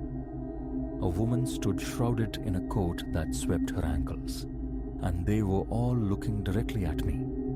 Their eyes, even across the distance, felt like chips of ice, assessing, expectant. My throat seized. Swallowing was a rasp against sandpaper. Words formed in my mind but died unspoken. The lights spasmed again, and for an electrifying instant, their eyes seemed to possess a faint, internal luminescence. My fingers dug into the ripped vinyl, grounding me. No change in the carriage's stale perfume, yet my body coiled, heart hammering against my ribs. Again, the speaker crackled, unleashing the same jagged syllables of that unknown language. The figures remained utterly still, their collective gaze unwavering. The train swayed, wheels screaming against a curve in the track. Outside, blurs hinted at desolate fields or woods swallowed by night. The passengers who had shared my initial journey never rematerialized. It was only me and the silent watchers. Minutes stretched, taut and unbearable. Finally, propelled by a desperate need to know, I rose.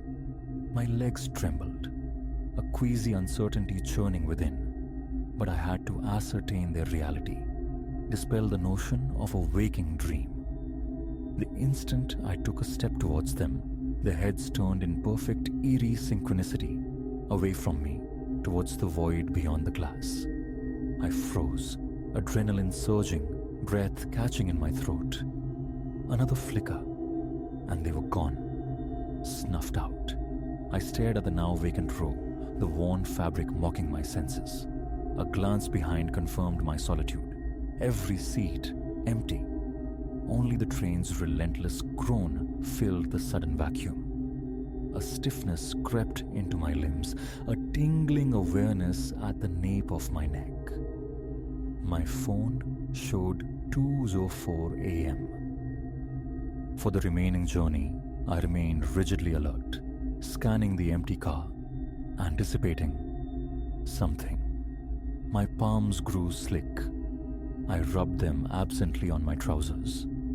The lights steadied, resuming the weak but constant glow, tempting me to dismiss the episode as a phantom of fatigue. But I stayed awake, bolt upright, until the familiar shudder announced my stop around 2:30. The doors hissed open, an invitation I accepted with frantic haste. On the platform, I risked a backward glance. For a fleeting second, the train's metal shell seemed less substantial. The station lights on the far side faintly visible through its windows. Then it slid away, dissolving into the night, leaving me alone on the concrete. I confided in no one. The following day, embarrassment warred with lingering unease. Exhaustion, I told myself firmly. Just exhaustion. Life resumed its rhythm, which inevitably included late hours. And so, I found myself once more on that forsaken platform, waiting. My phone displayed 1:50 a.m. No official schedule acknowledged a service at this hour, yet the distant whistle heralded its approach. The same dilapidated carriages, squealing and rattling into view. The same reluctant groan as I forced the door. Inside, a new constellation of late-night souls, though these seemed even more profoundly drained. A man shrouded in a hoodie, head bowed. A woman clutched in a small, battered suitcase on her lap. Her sweater faded to indistinctness. No glances met mine. I claimed a seat, the silence thick with unspoken weariness. This time, I watched, vigilant, waiting for the vanishing act. Initially nothing. Then, minutes before the clock struck 2, I felt the train decelerate, not for a station, but to a ponderous crawl through featureless darkness. The lights commenced their familiar, sickening flicker. The speakers crackled, spewing that incomprehensible language, the sound raising gooseflesh on my arms. The man in the hoodie jerked his head up, eyes wide with sudden fright. The woman gripped her suitcase, knuckles gleaming white. The flickering intensified, accompanied by a low electrical buzz near my seat. The air grew colder, a palpable drop. I looked down the aisle. They stood there again, the figures from the past occupying the far end. More numerous this time, I counted at least 6, all gazes locked onto me. Panic flared. I scanned the other commuters, desperate for shared recognition, but they seemed locked in their own private stasis. The hooded man stared blankly forward. The woman's eyes were squeezed shut. No one else acknowledged the spectral assembly. A hiss of escaping air. Outside, the ghostly outlines of trees drifted past. The train's horn blared, a lonely, echoing cry. I pushed myself to my feet, struggling for balance against the carriage's shuddering. Slowly, cautiously, I edged towards the strangers. They remained immobile. Another strobe of the failing lights granted a clearer, more disturbing view. Sunken eyes in pale faces, clothes stained and creased with age. A man in a bowler hat bore grime on his collar. A woman's gloved fingers appeared tattered. My stomach clenched, breath growing shallow. Escape? But where? We were moving, adrift in the night. I reached for the handle connecting to the next car, a desperate bid for distance. It refused to yield. I pulled harder, rattling it futilely. Locked fast. Sweat trickled down my neck. The speakers crackled anew, the guttural pronouncement repeating, louder this time, the harsh tones making my ears ring. I clamped my hands over them, trying to muffle the assault. When the noise finally subsided, I lowered my hands and turned. They were directly in front of me, scarcely 3 feet away. I stumbled back, nearly falling over a seat. My heart hammered violently. My limbs felt disconnected, trembling. Their collective stare held me for an eternity compressed into seconds. Then the lights flickered one last time. When they steadied, the space before me was empty. Glancing around, I saw the other commuters slumped, inert, as if nothing had transpired. I remained standing, rigid, until my station arrived. The moment the door slid open, I bolted. The platform was deserted, the night air cool against my flushed skin. I turned, compelled to watch it depart. Again, that transparency. The faded advertisements on the opposite platform shimmering through its spectral form before it slid into nothingness. After that second encounter, I sought answers. At the station's information kiosk, I described the train, the time, the route. They informed me, with polite finality, that no train ran that line at that hour. My ticket? A faded slip of paper, devoid of date or identifying marks, met with perplexed stares. Mentioning the archaic carriages, the flickering lights, earned me looks reserved for the confused, the potentially delirious. The digital arrival board confirmed their stance. A blank space where my 1:50 a.m. train should have been. I learned to keep silent. Work demanded the late hours. The cycle continued. The following night found me back at the station at 1:40 a.m. The platform was mine alone. This time, I positioned myself directly beneath one of the few reliably functioning lights, seeking clarity on the tracks. The familiar rumble grew, and precisely at 1:50 a.m., it materialized. The rust-streaked metal, the grime-caked windows, the screech of protesting brakes echoing in the emptiness. The doors groaned open, a sound like weary reluctance. I stepped aboard.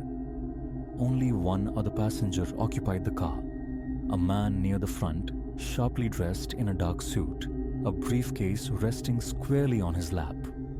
He offered a curt nod. I returned it. Silence reigned for 10 minutes as the city fell away. I watched the glowing digits on my phone tick closer to 2, fists unconsciously clenched. Right on schedule, the lights began their agonizing dimming. The speaker crackled its alien message. My chest constricted. I looked towards the man in the suit. He was staring directly at me, his eyes unnervingly blank.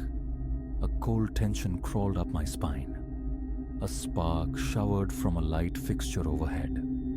The train shuddered violently, accompanied by a distinct rattling beneath the floor, like something heavy come loose. My gaze snapped to the rear of the car. They were back. But this time, they weren't inside. They were pressed against the windows from the outside, their faces mere inches from the glass, pallid masks staring in, watching me. Their eyes tracked my slightest movement. I recoiled, bumping hard against a seat, my phone nearly slipping from my trembling grasp. The train lurched. The speaker emitted a high-pitched squeal as the lights flickered wildly. In a sliver of absolute darkness, I heard a distinct scraping sound against the window pane beside me. Then the lights steadied. The figures were gone. My pulse throbbed in my temples. The man in the suit hadn't moved, still fixing me with that empty gaze. He lifted his briefcase slightly, clutching it tighter to his chest, lips parted as if breathing shallowly through his mouth, but uttered no sound. When my station arrived, I didn't walk. I fled. No farewells exchanged. Across the platform, towards the exit, a desperate escape. Habit made me turn, and there it was again. That unsettling translucence.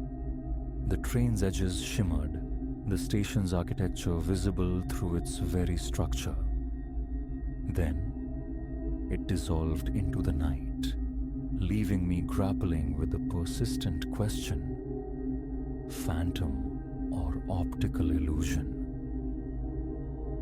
Since then, alternatives, buses, reluctant co-workers have been sought. But some nights, there is simply no other way. The train unfailingly appears. I invariably board. The ritual remains immutable. Around 2 a.m., the lights falter, the speaker broadcasts its cryptic tongue, and the silent figures manifest. Their clothes perpetually worn, echoes of a bygone era. They never speak, only stare, sometimes from within, sometimes pressed against the glass. Then they vanish. At my station, the train departs with that ghostly shimmer. By the time I reach the vacant parking lot, my breath comes short, muscles locked tight, skin clammy as if from exertion. I've scoured local archives, trawled online forums, queried station staff across different shifts. Nothing. No record. No explanation. Too many questions elicit pitying glances or veiled assumptions of fabrication. But I know the texture of those ripped seats, the scent of aged metal, the dance of the failing lights. I hear them, the spectral passengers shifting into existence as the clock strikes 2. Now, stepping onto that platform in the dead of night is an act of bracing myself.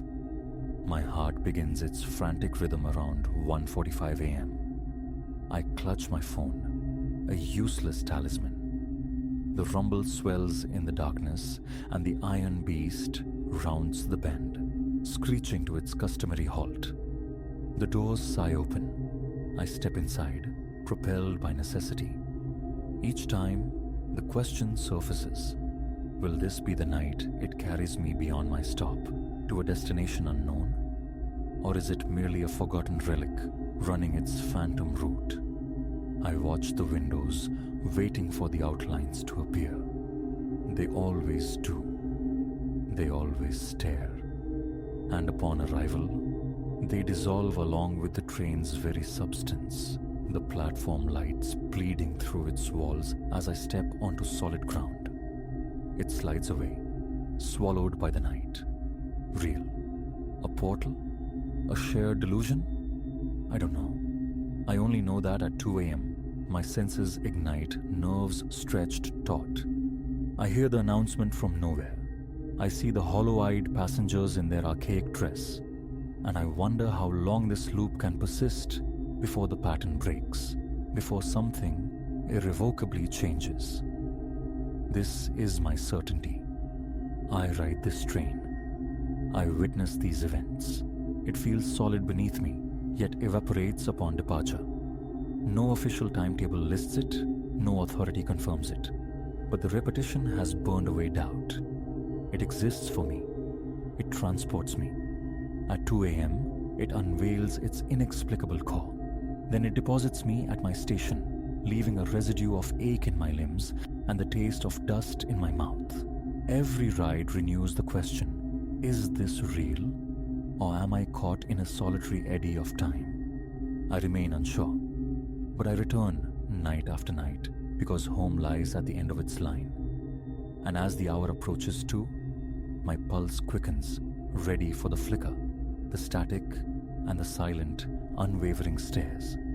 Perhaps truth awaits down the line. For now I endure, hoping it never decides to keep me for good.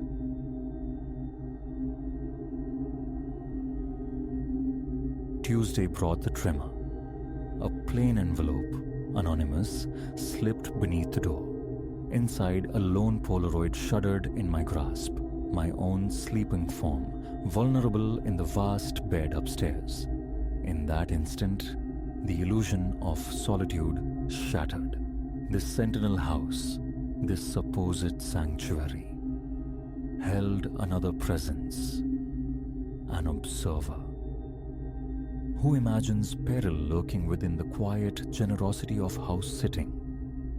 It promised liberation, a month's reprieve from the city's clamorous embrace, traded for the guardianship of ancestral stone. My friend Leo, recently burdened by the inheritance of his grandmother's sprawling Victorian estate, needed a caretaker while he navigated the labyrinth of probate. Solitude absolute, he'd promised, pressing the cold keys into my palm. Views to drown in. Maybe you'll even exorcise that novel you carry around. The lure was irresistible. A pastoral idyll. A writer's haven woven from silence and time. Paradise, or so the script read. And for 7 days, paradise delivered. A rhythm established itself. Mornings steeped in nascent paragraphs, afternoons lost wandering the estate's tangled acreage, evenings cocooned fireside with borrowed histories. The mansion breathed around me, a symphony of settling timbers, warped doors sighing against their jambs, window panes trembling a glassy percussion in the wind. These eccentricities were its patina, the endearing flaws of venerable age. The 8th night fractured the calm. A muted concussion from the floor above, the sound of misplaced gravity. I stilled, the book falling slack in my lap, ears straining against the house's quiet pulse. Silence stretched taut, then snapped. The distinct, rhythmic tread of footsteps overhead. A cold fist clenched around my heart. Alone. Leo's assurance echoed, "No one else has keys. The place is yours. Utterly, exclusively mine." My fingers closed around the fireplace poker, its cold heft a pathetic talisman. I moved toward the grand staircase, each riser groaning betrayal beneath my weight, amplifying the sound into the vast, listening dark. Is anyone there?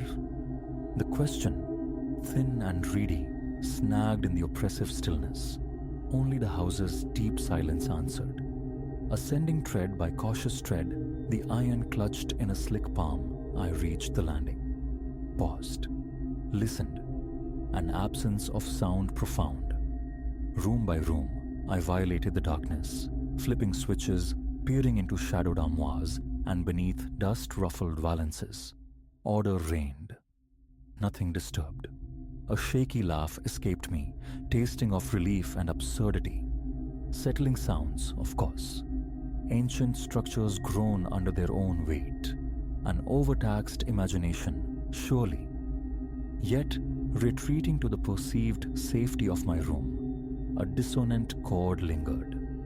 A certainty that the solitude was compromised, that unseen eyes tracked my movements. Days drifted by under a veneer of normalcy. I plunged into my manuscript, seeking refuge in fiction from the disquiet that clung like damp air. But the house's every sigh and shudder became a potential threat, drawing my gaze constantly towards shadowed corners over my shoulder. And then, the photograph. It lay half hidden beneath the mail slot, a plain envelope bearing my name in a jagged scrawl. No postmark, no sender. Inside, the Polaroid. Dim, speckled, yet brutally clear. Me, lost in sleep, framed by the very doorway of the room I now stood in. Ice water sluiced through my veins. This was no phantom conjured by nerves. An intrusion, real and violating. Someone had stood there, camera aimed, while I lay unconscious.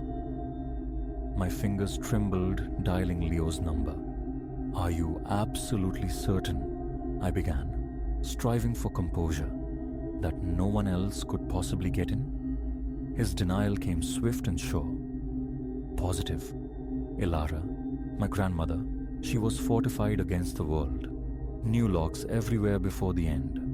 My key was the only one. And it's with you." His certainty warred with the chilling evidence in my hand. That night, rituals of security became frantic necessities. Bolts thrown, sashes checked and rechecked. A cumbersome armoire dragged to barricade my bedroom door. The poker lay beside my pillow, a cold companion. Sleep remained elusive, a shallow, interrupted state where every creak was a footfall, every shadow a lurking shape. Morning brought a second envelope. This time, the image captured me at the writing desk, oblivious, seen through the rippled glass of the study window. The local constabulary listened with polite detachment. No forced entry, nothing missing. A prank, they suggested gently, perhaps bored teenagers. Patrols would increase, a placating gesture. But their dismissal couldn't erase the icy dread. This felt calculated, intimate. Not childish mischief. The photographs became a daily violation, slipped silently under the door. Me engrossed in a book in the cavernous library. Me stirring soup at the stove framed by the kitchen window. Me gazing out into the night from my bedroom casement. The house transformed from sanctuary to prison. Curtains remained drawn, muffling the world. Every floorboard's complaint, every gust of wind rattling the eaves sent jolts of adrenaline through me. The sensation of being observed became a constant, suffocating presence. I pleaded with Leo via crackling international lines, "Release me, find another guardian." But he was entangled in continental bureaucracy, promising return in a week that felt like an eternity. So I remained, a captive of circumstance, my sanity fraying like old lace. I rigged clumsy sentinels, tin cans balanced precariously, tripwires of twine, desperate for any warning. Sleep came in ragged fragments. During one such shallow dive into unconsciousness, a sound sliced through the quiet. The delicate, unmistakable click of a camera shutter. My eyelids snapped open. but instinct screamed stillness. I commanded my breath to remain even, shallow. There, silhouetted against the faint light from the hall, a figure, motionless in my doorway. Pure, immobilizing terror seized me. A scream built, trapped in my throat. My limbs felt leaden, unresponsive. I lay rigid, heart hammering against my ribs like a trapped bird as the shape lifted the camera once more. Click. The sound was a catalyst. Fear ignited into fury. I surged from the bed, the poker arcing through the air. The figure recoiled with uncanny speed, a blur vanishing into the corridor. Pursuit was instinctual, rage supplanting terror. Enough. This torment ended now. My quarry was swift, ghosting through the familiar dark, but the house's geography was etched into my muscles. A stumble on the stairs, a brief falter, and I gained ground.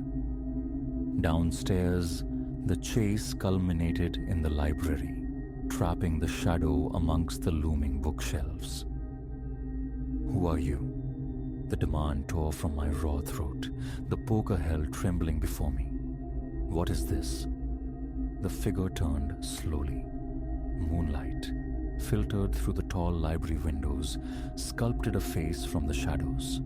A woman, perhaps 60, maybe more, crowned with a startling corona of untamed silver hair. Her eyes, luminous in the gloom, held a disquieting feral blaze. My house, she rasped, the sound like dry leaves skittering across stone. You have no right, none of you. A jolt of impossible recognition shot through me, the face mirrored in the sepia-toned portraits scattered throughout the mansion. Leo's grandmother. Elara. I breathed, the name of fragile disbelief. You're Leo's grandmother. But they said you were gone. A laugh ripped from her, brittle and sharp, with ancient bitterness. Gone? Dead? Is that the convenient story?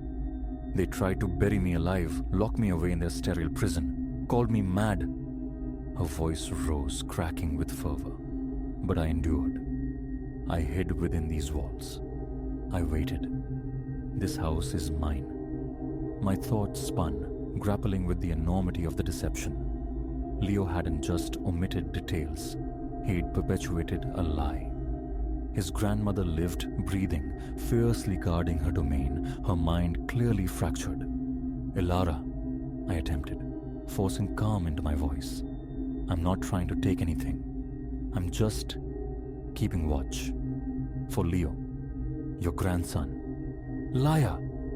The word was a shriek echoing in the high-ceilinged room. All of you liars, thieves, trying to steal what is mine. I won't allow it. I'll purge you like the others before. She launched herself at me, possessed of an astonishing, wiry agility. I sidestepped, but her lunge sent the poker clattering away. We collided, stumbling amongst towering stacks of books, overturning a delicate table. Age hadn't diminished her strength. It was amplified by a potent cocktail of delusion and desperation. Yet youth and the sheer terror coursing through me lent me an unexpected power. Finally, amidst the wreckage, I managed to overpower her, pinning her slight frame beneath me. She thrashed, spitting curses and pleas, a wild thing trapped. I'm sorry, I gasped, the words inadequate, tasting like ash. I am so sorry, but it has to stop.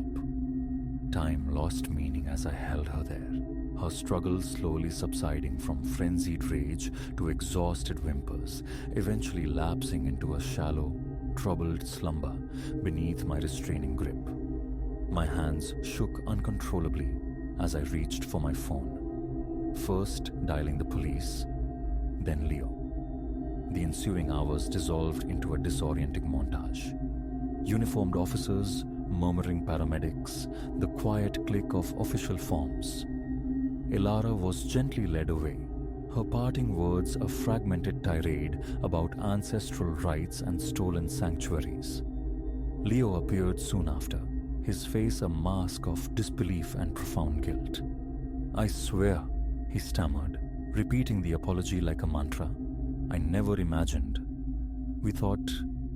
The home called, said she'd passed peacefully. We held a service.